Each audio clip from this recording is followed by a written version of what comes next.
네, 좀 더 깊이, 더 자세히 들어보기 위해서 이가혁 라이브의 간판 코너 더 인터뷰 시작하겠습니다. 정치고수의 맞수토론, 홍익표 전 더불어민주당 원내대표, 김종혁 전 국민의힘 최고위원 두 분 나와 있습니다. 안녕하십니까? 안녕하십니까? 네. 지난주 월요일엔 제가 오대영 라이브 이른바 땜빵 진행으로 두 분 뵀고요. 오늘은 이가혁 라이브로 또 첫 더 인터뷰 주자가 되셨습니다. 고맙습니다. 자, 첫 번째 주제를 저희가 사실 국민의힘 상황을 먼저 짚어보려고 했는데 요거 하나를 먼저 여쭙고 가야 될 것 같습니다. 윤상현 국민의힘 의원이 어제 특검에 나와서 조사를 받았는데 지금 조사 내용이 특검발로 조금씩 기사가 나오고 있습니다. 윤석열 당시 당선인으로부터 직접 공천 관련 전화를 받았다. 또 그 전에 지금 나오는 건 윤상현 의원이 장제원 당시 당선인 비서실장으로부터도 김영선 관련 전화를 받았다 이렇게 진술했다입니다. 그러니까 장제원 비서실장을 넘어서 윤석열 당시 당선인 직접 전화를 받았다 이렇게 진술한 걸로 보도가 나오고 있는데 물론 윤상현 의원은 이게 공천까지 직접적으로 영향을 준 건 아니다, 실행이 된 건 아니다라는 취지로 진술했다는 것도 기사에 단서로 붙어 있습니다. 홍 대표님 어떻게 보십니까? 우선은 이제 특검에서 통화 기록 내용을 확보한 것 아닌가 싶습니다. 예. 그러니까 그렇기 때문에 당초 그 명태균 씨 쪽에서는 윤석열 대통령이 내가 윤상현한테 전화를 했는데 말을 안 들어 뭐 이런 식의 그 통화 그 녹취록이 나왔지 않습니까? 네. 그럼에도 불구하고 당초에는 윤상현 의원이 윤석열 전 대통령과 통화 기록 자체를 인정하지 않았었어요. 그러나 특검에 갔을 때 아마 제가 보기엔 특검에서 이미 그 관련 통화 기록을 확보했을 가능성이 높기 때문에 그것을 부인하기는 어렵고 예. 결국은 통화는 했지만 그러니까 윤석열 전 대통령 그다음에 당시 비서실장이었던 장제원 전 의원 등하고 통화를 했지만 그것이 실제 공천 과정에서 영향을 주지 않았다 이런 정도로 지금 그 방어를 하고 있는 것 같습니다만 예. 어쨌든 결과적으로 김영선 씨가 공천을 받았고요. 그래서 국회의원에 당선됐지 않았습니까? 그런 측면에서 어쨌든 이 문제는 좀 더 깊은 이 사실관계에 대해서 아마 특검이 본격적인 수사를 할 것 같습니다. 네. 특히 오늘 아침에 새벽에 이준석 당시 당대표였지 않습니까?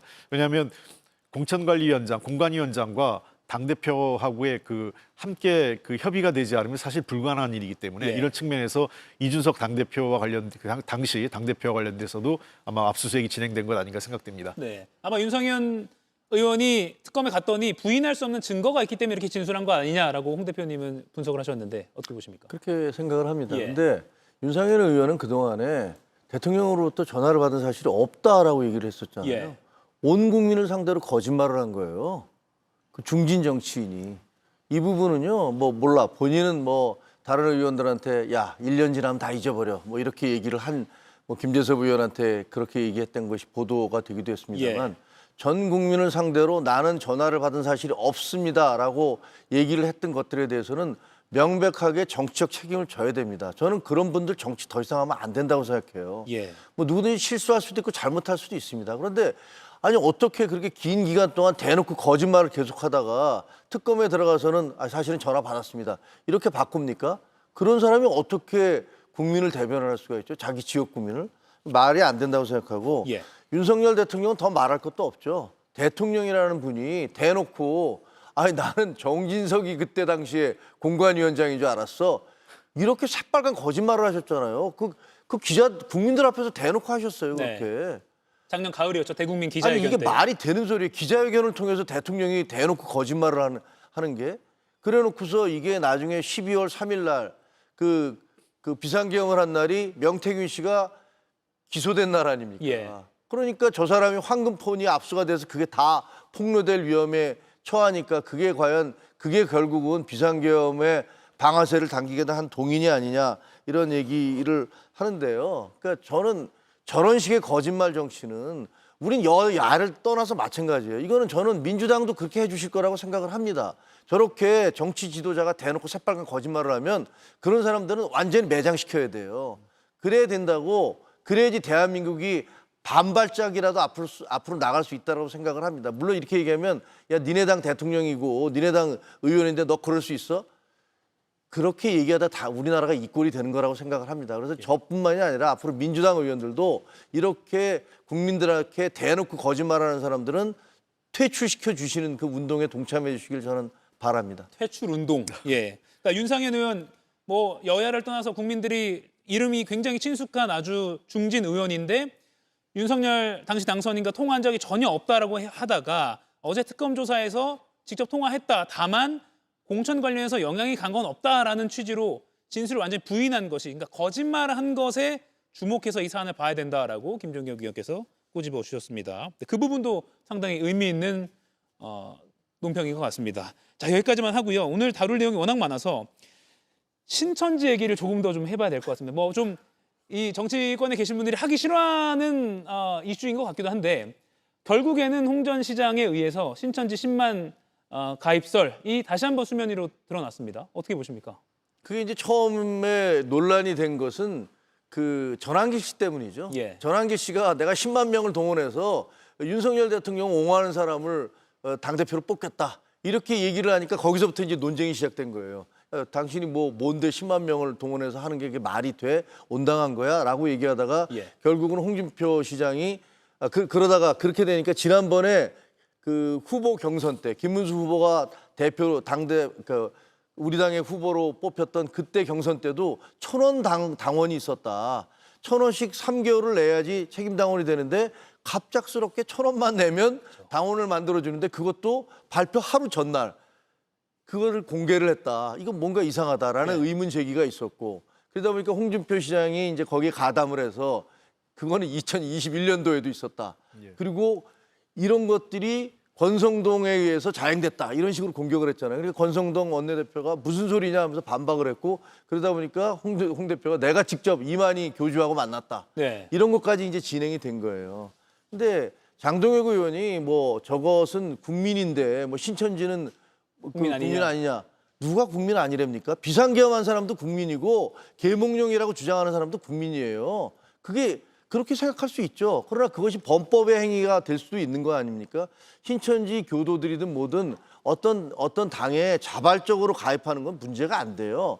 그런데 교주의 지시에 따라서 혹은 무슨 자기 당에 그게 자통당이 됐든 우리공화당이 됐든 그런 그 대표위에서 특정한 목적을 가지고 그 선거 결과를 바꾸려는 목적으로 사람들이 무더기로 들어간 건 범죄거든요. 이중 당직도 금지되어 있는 거고 그러니까 그거는 완전히 잘못된 거다 그렇게 생각을 합니다. 예. 그러니까 자발적으로 했느냐 아니면 교주의 압박에 의해서 일괄되게 쫙 가입을 했느냐 이런 것도 좀 중요할 것 같습니다. 근데 이번 조사가 필요한데요. 예. 일단 신천지가 여러 가지 이유가 있을 거예요. 왜 그러냐면 기독교 내에서 지금 이단 종파로 지금 그 낙인 찍혀 있고 또 여러 가지 사회적 문제, 코로나 당시에도 문제가 돼서 논란이 됐던 그 종교단체 아니겠습니까? 그러다 보니까 자신들의 어떤 종교적 지위, 그다음에 어떤 사회적 논란들을 가라앉히기 위해서 정치권과 계속 연관을 시키려고 했던 것 아닌가 싶어요. 그 신천지 입장에서는. 그러다 보니까 그 여러 그 당들이 그 경선 과정에서 자유롭게 그 당원들의 그 참여가 이루어지는데 그 속에서 신천지 쪽에서는 조직적으로 관여했다 이런 의혹이 끊임없이 제기됐는데 2021년도 그 당시에 그 홍준표 후보하고 윤석열 후보 보면 홍준표 후보가 일반 여론에서 10% 정도 이겼는데 네. 당원 투표에서 뒤집어졌거든요. 결과론적으로요. 그런 측면에서 이 시기에도 어떻게 이럴 수가 있으냐. 이 정도 그 일반 여론을 당원 투표로 뒤지는 게 쉽지 않은데 아마 그 문제 제기를 홍준표 그 시장이 지금 얘기를 하고 계신 것 같아요. 네. 아까 지금 앵커께서 얘기한 걸 두 가지가 굉장히 중요한 요소라고 봅니다. 하나는 이 신천지 교도들 아까 장동혁 의원이 얘기하는 것처럼 가입할 수 있어요. 정치적 의사. 그러나 어떤 개별적으로 자유의사에 했느냐 아니면 조직적으로 종단의 지시에 의해서 이루어졌느냐. 예. 이게 첫 번째 변수고요. 그다음에 두 번째 고려사항은 투표 행위할 때 만약에 가입한 이후에 자유롭게 그 자유의사에 투표를 했는지 아니면 교주나 또는 종단에서 지시를 해서 특정 후보를 지시하라는 것들을 그 명령했는지 이것은 굉장히 조사를 통해서 밝혀집니다. 만약 이것이 그 조직적으로 그다음에 명령에 의해서 투표 행위가 이루어졌다면 이건 명백하게 그 선거 방해, 그러니까 즉 이 공당의 업무 방해죄에 해당하기 때문에 이것은 매우 중대한 문제가 될 거로 생각됩니다. 아마도 수사기관이 일괄되게 특정 리더가 단체 대화방이나 아니면 어떤 집회 장소에서 누구누구에게 투표해라. 그러려면 가입해야 된다. 어떻게 언제까지 입금해라. 이런 식의 지시를 한 정황 같은 게 있다면 조금 더 밝혀질 것 같습니다. 지금 저희가 속보자막 하나 띄워드리고 있는데요. 구윤철 기재부 장관 겸 부총리가 내일 미국으로 떠난다고 합니다. 오는 목요일에 베센트 장관과 면담 등을 하기 위해서 내일 구윤철 부총리가 방미한다라는 소식이 나와 있습니다. 통상 협상도 워낙 중요한 이슈이기 때문에 이에 대해서 총력 대응한 차원이다라고 기재부가 밝혔습니다. 이것도 속보로 저희가 전달해 드립니다. 자, 아까 전한길 잠깐 언급하셨는데요. 전한길 씨도 앞서 저희 패널 토크에 따르면 뭐 여러 가지 늪이 있는데 신천지 못지않은 늪이다라고 표현을 한 패널도 있었습니다. 전한길 전 한국사 강사의 입당을 두고도 지금까지도 갈등이 해소되지 않는 그런 모양새입니다. 그리고 뭐 반탄, 찬탄 나눠서 지금 또 약간 뭐 싸움 구도가 있는데 반탄파 후보들이 전한길 씨의 유튜브 방송에 출연을 확정했거나 또는 검토 중이다라는 소식도 들어오고 있습니다. 전한길 씨가 이 국민의힘 이슈의 키워드로 지금 부상하고 있는데 어떻게 보십니까? 그 지금 장동혁 의원은 그러잖아요. 전한길 씨가 생각이 다르다. 그래서 생각이 다른데 오지 마라고 하는 건 아니다. 이렇게 주장하시잖아요. 예. 생각이 다르다고 자기 당 대표까지 쫓아낸 사람들이에요. 안 그랬습니까?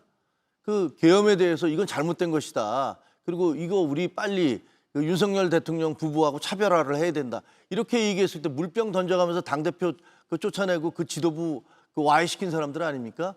근데 그런 분들께서 전한길이 당 위에 싸워와? 당을 뭘 위해서 싸워왔습니까? 저런 주장은 궤변이죠. 저분은 그냥 윤석열 어게인을 위해서 싸운 거 아닙니까? 무슨 당을 위해서 싸웁니까? 우리 당에서 그 반탄이, 그러니까 탄핵 반대가 그게 당론이었으니까 그걸 수호해야겠다. 아니 지금 수사 결과에 의해서 이것이 범죄 행위였다는 것들이 다 드러나고 있는데 이것을 그대로 수호하겠다는 사람들이 그게 합리적인 판단을 갖는 사람들입니까? 예. 그러면서 전환기를 껴안아야 된다고 얘기하는 거는 제가 보기에는 진짜 국민들한테 돌팔매 맞으려고 나 돌 던져주세요라고 지금 아예 대놓고 초대하는 것 같아요. 뭐 저런 말 저게 어떻게 용인될 수 있을지 저는 진짜 이해가 되지 않습니다. 예. 전한길의 길로 지금 같이 가고 있는 일부 의원들 어떻게 보십니까? 이게 사실은 전한길 씨가 입당은 사실 오래전에 했어요. 6월 초에 했다 그러니까 그냥 조용히 넘어갈 수 있었는데 사실 전한길 씨 이슈를 이렇게 소환해낸 것은 장동혁 의원하고 윤상현 의원이었죠. 지난주에 그 두 분이 국회에서 그 소위 슈퍼이크라고 해서 청문회가 한참 진행되는 그 주간이었는데 연이틀 전한길 씨를 그 불러가지고 그분이 마이크를 붙잡고 얘기를 하면서 다시 윤어게인 그다음에 탄핵에 대한 반대 그 비상계엄을 그 옹호하는 발언들이 쏟아져 나오기 시작한 겁니다. 그러니까 결국은 그 입당 자체의 문제보다도 입당 이후에 전한길 씨를 활용한 방식, 전한길 씨가 어떠한 스피커로서 그 얘기를 했느냐가 훨씬 더 문제가 됐던 거죠. 그런 측면에서 저는 윤상현 의원하고 장동혁 의원이 굉장히 잘못된 그 선택을 했다. 그 자신들의 어떤 정책 입지, 그러니까 예를 들면 당대표 선거에 전한길 씨 표나 소위 윤석열 지지하는 분들의 표가 중요하겠죠. 그렇게 하면 이길 것 같다고 생각하는지 모르겠지만 자칫 잘못하면 국민의힘을 정말 회복 불가능한 극우 정당, 아스팔트 구구파에 휘둘리는 그런 정당으로 다시 만들어버린다면 저는 이 국민의힘의 미래는 없을 거라고 봅니다. 예. 그럼 그 유튜브 방송에 출연하느냐 마냐까지도 언론이 주목할 정도로 지금 국민의힘 상황이 사실 정말 사소한 하나까지도 굉장히 뉴스화되고 있고 또 일종의 이 전한길 씨의 어떤 프레임에 갇혀서 계속 앞으로 나아가고 있는 거 아닌가라는 생각도 듭니다. 오늘 국민의힘 일각에서는 그 채널 직접 나가는 게 아니라 보수 유튜버 한 4-5명이 모여서 토론회 갖는 자리다. 여기에 장동혁 의원 등이 나가려고 하는 거다라는 설명을 내놓기도 했습니다. 공식 논평이라고 사실이 하네요. 아닙니다. 그렇습니까? 그것도 사실이 아니고 전한길 TV에서 그 개최를 하는데 거기에 고성국, 성창경, 강용석 이런 분들이 같이 와서 거기서 왜 합동 채널로 하는 거 있잖아요. 그 각 전한길 채널로 하되 TV에서 하되 그분들이 와서 자기들 채널에도 다 중계를 하겠다. 연결을 해서 예. 그런 얘기니까 이게 무슨 뭐 전한길 TV가 아니다라고 얘기하는 건 사실이 아니고 주최는 전한길 쪽에서 하는 거고요. 다른 분들, 다른 보수 유튜버들이 그분들을 그냥 보수 유튜버라고 하는 게 맞는지도 잘 모르겠습니다만 예. 하여튼 그분들이 오시는 거죠. 저런 것도 결국은 그 당의 선관위에서 보수 유튜버들 하는데 나가지 말고 당이 주관하는 토론회에 보수 유튜버들이 링크를 걸면 되거든요. 예. 그런 방식으로 당이 주관을 해야 되는 거지. 이렇게 그 보수 유튜버들한테 끌려다니는 것은 공당으로서 이렇게 썩 바람직한 건 아니라고 봅니다. 재밌는 거는요. 그 장동혁 의원은 나가겠다고 그랬잖아요. 근데 원래 김문수 후보는 본인은 그 처음에는 취재 기자 얘기 들어보면 나가겠다 쪽에서 그쪽에서 얘기했던 걸로 알고 예. 있는데 그다음에 자기는 아니다. 일정이 결정되지 않았다. 이렇게 얘기하는 걸로 봐서 지금 보면 이제 윤호개인을 외치는 그런 분들이 어떤 식으로 지금 세력이 분파되고 있는지 같은 뭐 강성 우파지만 나뉘고 있구나라는 건 볼 수가 있을 것 같습니다. 김문수 후보 쪽에서 좀 분위기를 좀 더 지켜보는 그런 뭐 그런 일종의 것 같아요. 간복이라고 좀 부정적으로 표현한다면 그리고 잘못하면요 저기 갔을 때 저분들이 집중 포화당해서 그 김문수 후보 치명타 입을 수도 있거든요. 네. 그런가 하면 이번 전대 불출마를 선언한 한동훈 전 대표는 이런 극우화를 막아야 된다라고 목소리를 내면서도 친윤계 의원들을 좀 개별적으로 접촉하고 있다라는 소식도 있더라고요. 그러니까 친윤계 의원들을 만나는 건 뭐 옛날부터 예. 어쨌든 그 아주 소수의 그 당시에 책임져야 될 사람들이 있잖아요. 그분들을 제외하고 우리 당의 대부분의 그 나머지 분들은 그냥 어떻게 보면 분위기에 의해서 혹은 지역구에서 워낙 강하게 그 지적을 하니까 끌려간 부분들이 있거든요. 그러니까 그런 부분들까지 다 문제를 삼는 거는 그거는 당을 그냥 깨자든 거나 아니면 당을 망하자라는 거니까 만나는 건 뭐 다양한 분들을 만나고 있는 거죠. 하지만 그렇다고 해서 우리 당이 극우 정당화하는 거 이거는 절대 있을 수 없는 거고 이거 예. 막아야 된다라는 입장이죠. 한 대표뿐만이 아니라 저는 한동훈 계에 있는 모든 사람들이 그리고 대부분의 국민들이 그렇게 생각하신다고 봐요. 예. 특검 소식 좀 짧게 짚어보고 백다의 앵커 브리핑을 추가로 좀 보겠습니다. 특검 아까 앞서 저희가 많이 전달해 드렸는데 이 부분이요. 뭐 반클리프 뭐 행거인가요? 예. 예. 옷 거는 행거가 아니라 그 브랜드 이름이죠. 8월 6일 그러니까 다음 주에 지금 김 여사가 소환을 앞두고 있는데 그 6천만 원대 그 고급 뭐 다이아가 박혔다는 그 목걸이가 김 여사의 오빠 집도 아니고 오빠의 장모 집에서 발견이 됐습니다. 이건 글쎄요, 뭐 은닉을 하려다가 걸리게 된 걸까요? 어떻게 보십니까? 뭐 명백하게 이건 증거 은닉에 그 해당하겠죠. 예. 왜냐하면 이게 이 김건희 씨가 초기에 그 해외 순방할 때 이 목걸이를 했는데 이 고가의 목걸이기 때문에 알만한 사람들은 저게 최소 아주 작은 것도 한 2천만 원대에서 많게는 뭐 1억 원이 넘는 그 고가의 보석이거든요. 이후에 해당 물건이 한 6천만 원대다 백화점에서 팔리고 있다는 게 알려지게 되면서 이 경우에 어떤 문제가 생기냐면요. 재산 신고를 안 하면 공직자 재산 그 윤리법에 해당되고 만약에 본인은 그때 김건희 씨가 뭐라고 그랬냐면 빌렸다 그랬어요. 예. 지인한테. 근데 지인한테 빌린 경우에도 우리가 렌탈 비용을 내야 됩니다. 그러니까 요즘 그 실제로 여러 그 업체 중에서는 옷이나 고가의 옷이나 명품백 그다음에 이런 그 장신구 등 보석 같은 경우를 빌려주고 그 비용을 렌탈 비용을 청구하는 그런 회사들이 있어요. 예. 그렇다면 저렇게 6천만 원짜리 그 장신구를 빌렸다면 그에 해당하는 비용을 지불하지 않으면 뇌물죄나 정치자금법 위반에 해당되거든요. 그런 측면에서 그때 몇 번 논란이 되다가 유야무야 넘어갔습니다. 예. 근데 결국은 이 문제가 논란이 되니까 다른 집도 아니고 모조품이라고 또 어이없는 얘기를 하는데 모조품이면 모터로 또 그걸 갖다 놓습니까? 네. 그러니까 지금 현 상황에서는 명백하게 저희 이후에 모조품인지 진품인지는 다시 한번 이제 그 평가를 받아야겠지만 예. 어찌됐든 증거인익 그다음 증거인멸의 가능성은 매우 높다 이렇게 보입니다. 네.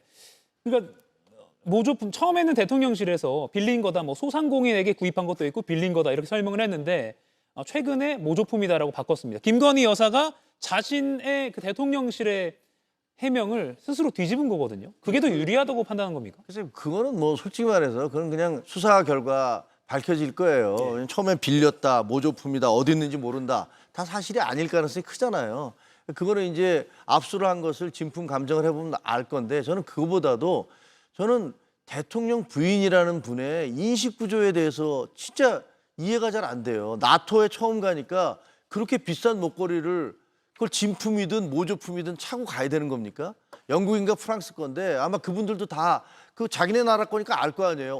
저분 목걸이 차고 왔는데 한국의 대통령 부인이 뭐 6천만 원짜리 그 어마어마한 액수의 목걸이를 차고 왔네? 목걸이를 달고 왔네? 그러면 어떻게 생각하시겠어요? 다른 나라 그 정상 부인들 중에서 그러는 사람이 누가 있습니까? 아니 나토에 처음 가니까 그렇게 비싼 목걸이를 모조품이라도 차고 가야 된다고 생각하는 그런 생각을 가지고서 국민을 대합니까? 그리고 다른 나라 정상들을 대합니까?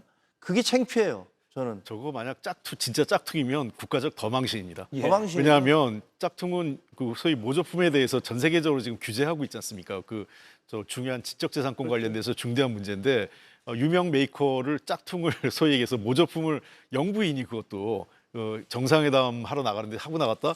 이거 만약 이것도 사실을 밝혀지면요, 이것도 국가적 망신입니다. 예.